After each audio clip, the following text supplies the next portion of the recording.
नमस्कार दोस्तों, स्वागत है आपका हमारे YouTube चैनल ऑनलाइन टीचिंग पर।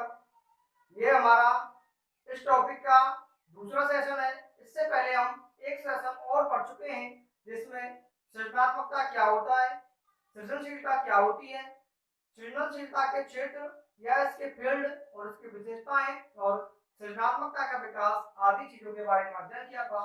आज हम सृजनात्मकता या क्रिएटिविटी से संबंधित जो और चीजें हैं और जो जानकारी है उसका अध्ययन करेंगे और चीजों को पढ़ेंगे। तो दोस्तों, सबसे पहले पढ़ेंगे हम सृजनात्मकता के तत्व कि सृजनात्मकता के कौन कौन से तत्व होते हैं।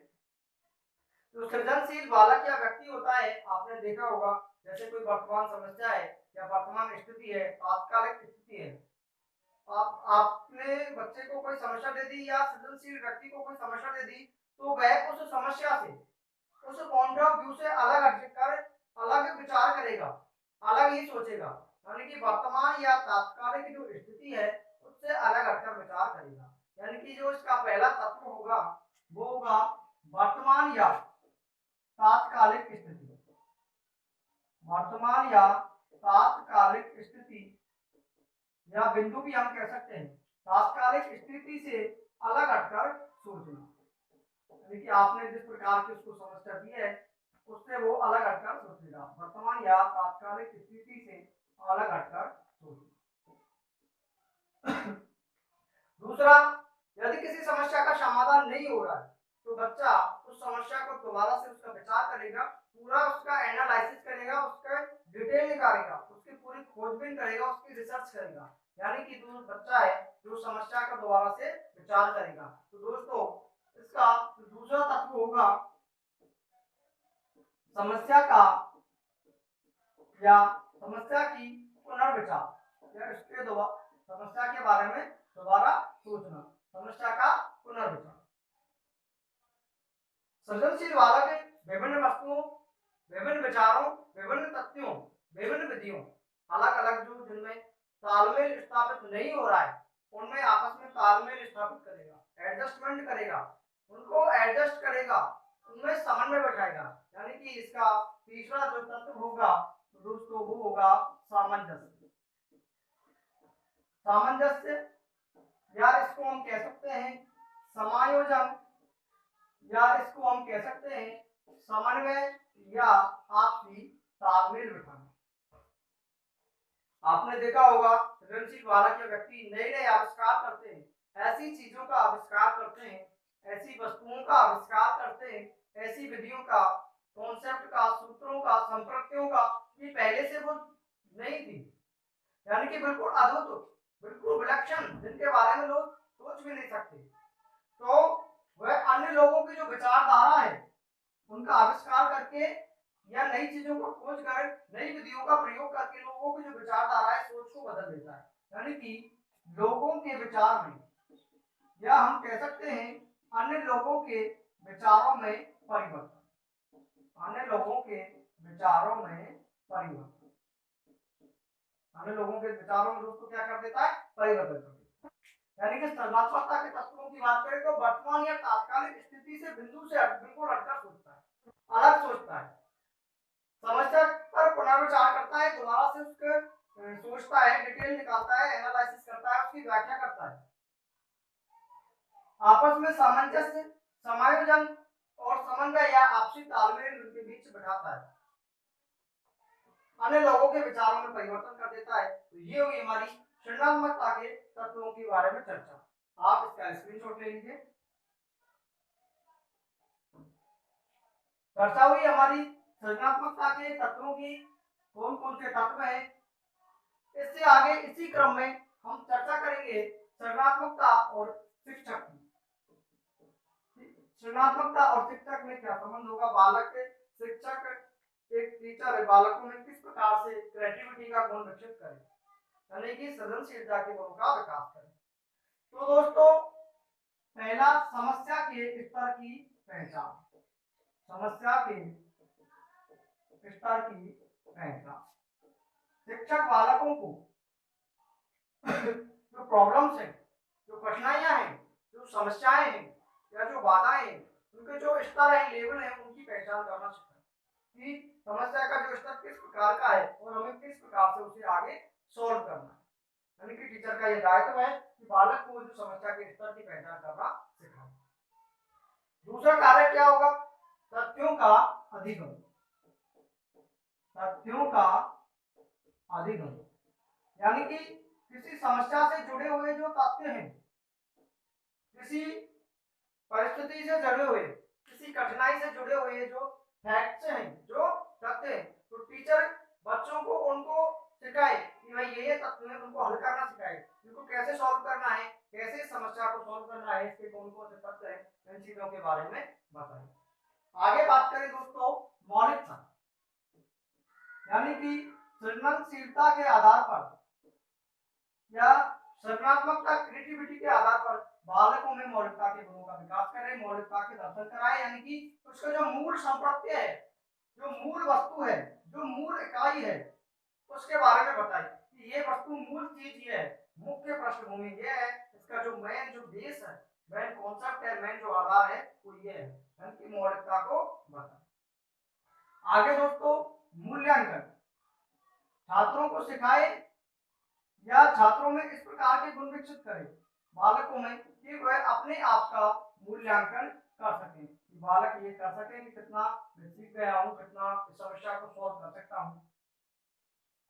आगे इसी क्रम में जांच, यानी कि स्वयं की वो जांच कर सके कि मैं कितना सीखा हूं, समस्या को कितना मैं समाधान कर दिया है। आगे और पाठ्य सहगामी क्रियाएं, पाठ्य सहगामी क्रियाएं, पाठ्य सहगामी क्रियाएं दोस्तों उनको कहते हैं जो हमारे पाठ्यक्रम के साथ साथ विद्यालय या कक्षा में करवाई जाती हैं, जैसे कि एनसीसी, एनएसएस, विभिन्न स्काउट गाइड या विभिन्न जितने भी शिविर लगते हैं, विभिन्न जितनी प्रतियोगिताएं, खेलकूद प्रतियोगिता या भाषण प्रतियोगिता, वाद विवाद प्रतियोगिता या और जितने भी कार्यक्रम हैं, ये सभी पाठ्य सहगामी क्रियाएं। तो बालकों में पाठ्य सहगामी क्रियाओं के माध्यम से सृजनात्मकता या सृजनशीलता के गुणों का विकास करे या उनको ऐसे अवसर प्रदान करे या इनके माध्यम से बालक को ऐसे अवसर प्रदान करे जिससे बालक में इन गुणों का यानी कि सृजनात्मकता के गुणों का विकास हो सके। शिक्षक पाठ्य सहगामी क्रियाओं के माध्यम से बालकों में सृजनात्मकता के गुणों के विकास के अवसर प्रदान करे। आगे बालक में आत्मविश्वास की भावना पैदा करे, यानी कि अपने ऊपर विश्वास की बालक में भावना पैदा करें। आगे बात करें कल्पनाशीलता, बालक की जो कल्पनाएं हैं उनको महत्व दें, उनको समझे कि बालक की कल्पना क्या है, क्योंकि किसी चीज का जब हम आविष्कार करते हैं, इन्वेंशन करते हैं, खोज करते हैं, तो पहले उस चीज के बारे में हम सोचते हैं, यानी पहले उस चीज के बारे में कल्पना करते हैं और उसको फिर बाद में हम साकार रूप देते हैं, यानी उसको बाद में हम साकार रूप देते हैं, उसको कहते हैं कल्पनाशीलता। बालक की जो कल्पना है उसको महत्व दे और बालकों की कल्पना को समझे। आगे और बात करें इसी क्रम में वातावरण की, कक्षा की और विद्यालय की। वातावरण, विद्यालय का या कक्षा का जो वातावरण है वो ज्यादा नियंत्रण में नहीं होना चाहिए, बालक को अधिक नियंत्रण में नहीं रखे या बालक में अधिक अनुशासन नहीं दिखाए या अधिक अनुशासन में नहीं रखे या बालक पर किसी प्रकार का दबाव नहीं हो या बालक पर किसी प्रकार के अधिकार नहीं जमाए, यानी कि बालक को नियंत्रण में अधिक नियंत्रण नहीं होना चाहिए, यानी आवश्यकता से अधिक नियंत्रण नहीं होना चाहिए, अधिक अनुशासन नहीं, कोई दबाव नहीं, अधिकारों का उनका हनन नहीं होना चाहिए, अधिक उन पर रोक नहीं जमा। बालक को फ्री रखे, यानी कि दोस्तों इस प्रकार का वातावरण ले, बालक को स्वतंत्र रखे, बालक को सुखद एवं समृद्ध माहौल, सुखद एवं समृद्ध माहौल प्रदान करे जिसमें बालक अपने सृजनात्मकता या सृजनशीलता के गुणों का विकास कर सके। और आगे इसी क्रम में हम चर्चा करें शिक्षक को बालक के लिए जो जो आवश्यक जो उपकरण है या संसाधन में वो भी उपलब्ध करवाए जाने चाहिए, यानी कि आवश्यक संसाधन उपलब्ध करवाए, आवश्यक संसाधन उपलब्ध कर।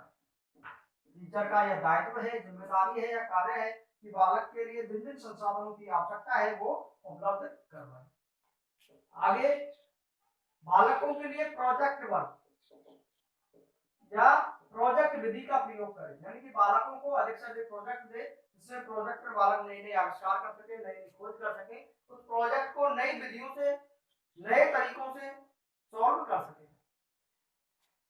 क्रिया द्वारा अधिगम, क्रिया द्वारा अधिगम, ज्यादा से ज्यादा एक्टिविटी कराए, ज्यादा से ज्यादा कार्य कराए जिससे बालक क्रिया द्वारा सीख सके, यानी कि जब क्रिया द्वारा बालक सीखेंगे तो नई नई क्रिया करेंगे, नए नए कार्य करेंगे, नई नई एक्टिविटी करेंगे, इसको कहते हैं क्रिया द्वारा अधिगम। प्रोजेक्ट विधि का या प्रोजेक्ट बच्चों को जो ज्यादा ज्यादा कार्य कराए। और उनका जो शिक्षण है, बालक का दोस्तों जो शिक्षण है वो व्यक्तिगत भिन्नता पर आधारित होना चाहिए। व्यक्तिगत भिन्नता मतलब प्रत्येक बच्चे को अलग से शिक्षा दी जाए, यानी कि सृजनात्मकता, जो बालक है, जो सृजनशील बालक है, उनके लिए स्पेशल से अलग से शिक्षा दी जानी चाहिए, यानी कि सृजनशील बालकों के लिए विशेष विद्यालय, विशेष कक्षा व विद्यालय की व्यवस्था की जाए, यानी कि सृजनशील बालकों के लिए विशेष स्कूल और विशेष क्लास की व्यवस्था की जाए, क्योंकि सृजनशील बालक देश का भविष्य होते हैं, राष्ट्र का भविष्य होते हैं, राष्ट्र निर्माता होते हैं, वो राष्ट्र के विकास में बहुत योगदान देते हैं। और आगे शिक्षक को क्रीडन तकनीक, क्रीडन तकनीक मतलब खेलकूद विधि का प्रयोग करना चाहिए जिससे बालक में सृजनशीलता के गुणों का विकास होगा। और बालक को, शिक्षक को मस्तिष्क एक विधि है जिसका नाम है मस्तिष्क उद्वेलन विधि, मस्तिष्क उद्वेलन विधि, इसका शिक्षक को प्रयोग करना चाहिए जिससे कि बालक में सृजनशीलता के गुणों का विकास होगा। और जो पाठ्यक्रम है उसमें दार्शनिक दृष्टिकोण होना चाहिए उसे यानी कि शिक्षक को हर संभव ये प्रयास करना चाहिए कि बालक में सृजनशीलता के गुणों का विकास हो, उसको इस प्रकार के अवसर प्रदान करे, उसको इस प्रकार के अवसर प्रदान, अपॉर्चुनिटी दे कि बालक अपने गुणों की प्रतिभा का विकास कर सके, अपनी प्रतिभा को दिखा सके, अपने गुणों को दिखा सके। तो इस प्रकार ये हमारे दायित्व या कर्तव्य या जिम्मेदारियां या कार्य हुए एक शिक्षक के, शिक्षक को क्या क्या कार्य करने चाहिए बालक में जिससे क्रिएटिविटी के गुणों का विकास हो सके, समस्या के स्तर की पहचान करना सिखाना, तथ्यों का अधिगम, मौलिकता यानी कि उसका जो मूल रूप है, मूल कॉन्सेप्ट है, मूल आधार है उसका, उसके बारे में बताएं, मूल्यांकन कर सके बच्चे अपने आप का स्वयं मूल्यांकन, पाठ्य से आगामी क्रियाओं के माध्यम से उन्हें अवसर प्रदान करे जिससे उनमें सृजनात्मकता के, जिससे उन्हें सृजनात्मकता के या सृजनशीलता के गुणों का विकास हो सके। आत्मविश्वास की भावना पैदा करे, कल्पनाशीलता उनकी कल्पना को महत्व दे, वातावरण स्वतंत्र, सुखद एवं समृद्ध वातावरण प्रदान करे जिससे वो अपने विकास कर सके। अधिक नियंत्रण नहीं हो, अधिक अनुशासन नहीं हो, दबाव नहीं हो, उन पर अधिक अधिकार नहीं दिया जाए, उन पर कोई प्रेशर नहीं दिया जाए, यानी कि आवश्यक संसाधन उपलब्ध करवाए, प्रोजेक्ट विधि, प्रोजेक्ट वर्क दिए जाए, उन्हें क्रिया द्वारा अधिगम या कार्य करवाए जाए, शिक्षण व्यक्तिगत भिन्नता पर आधारित होना चाहिए, विशेष स्कूल और विशेष कक्षा की व्यवस्था, क्रिएटिव तकनीक और मस्तिष्क उद्वेलन विधि का प्रयोग करना चाहिए। तो दोस्तों ये हुई हमारी चर्चा, और हम कह भी सकते हैं उनके लिए जो पाठ्यक्रम है वो भी स्पेशल ही होना चाहिए। ये हुई हमारी चर्चा कि शिक्षक के द्वारा क्या क्या कार्य करने चाहिए। आप स्क्रीनशॉट ले लीजिए एक बार। अब हम बात करेंगे सृजनशीलता, क्रिएटिविटी के मापन की, सृजनात्मकता के मापन की, कि इसका मापन या परीक्षण किस प्रकार से किया जाता है या कौन कौन सी विधि है जिनके द्वारा इसका परीक्षण किया जाता है। तो सृजनशीलता का मापन या सृजनात्मकता का मापन, सृजनशीलता का जो दोस्तों मापन है वो नम्यता यानी कि फ्लेक्सिबिलिटी, जो लचीलापन जिसे हम कहते हैं, उसके आधार पर नवीनता या मौलिकता, इसके आधार पर या निरंतरता या विस्तार, नम्यता, नवीनता, मौलिकता, विस्तार और निरंतरता के आधार पर इसकी सृजनशीलता का मापन किया जाता है, इसका परीक्षण किया जाता है। अब हम बात करेंगे सृजनशीलता के परीक्षणों की। तो सृजनशीलता का दोस्तों परीक्षण है, इसके दो प्रकार हैं। सृजनशीलता के परीक्षण के दो प्रकार हैं। पहला प्रकार है शाब्दिक और दूसरा जो प्रकार है वह है अशाब्दिक। पहला शाब्दिक और दूसरा अशाब्दिक। पहला शाब्दिक होगा, दूसरा अशाब्दिक। और अशाब्दिक को ही हम कह सकते हैं सांकेतिक। अशाब्दिक को ही हम कह सकते हैं सांकेतिक। ये दो प्रकार से होगा, चित्र पूर्ति परीक्षण, चित्र पूर्ति परीक्षण और व्रत पूर्ति परीक्षण, व्रत पूर्ति परीक्षण। यानी इसमें कुछ चित्र दे दिए जाते हैं, उनकी पूर्ति करनी पड़ती है, या अलग अलग चित्रों के टुकड़े दे दिए जाते हैं, जब चित्रों को जोड़ना पड़ता है। इसको कहेंगे चित्र पूर्ति। व्रत पूर्ति यानी इसमें व्रत के टुकड़े या व्रत के भाग दे दिए जाते हैं, या व्रत इनको इकट्ठा करना पड़ता है, या व्रत के कुछ अंश दे दिए जाते हैं, कुछ अंश से भाग दे दिया जाता है, इसको पूरा करना पड़ता है। इसको कहेंगे व्रत पूर्ति परीक्षण। और शाब्दिक परीक्षण ये भी दो प्रकार से होता है, उत्पाद उन्नयन।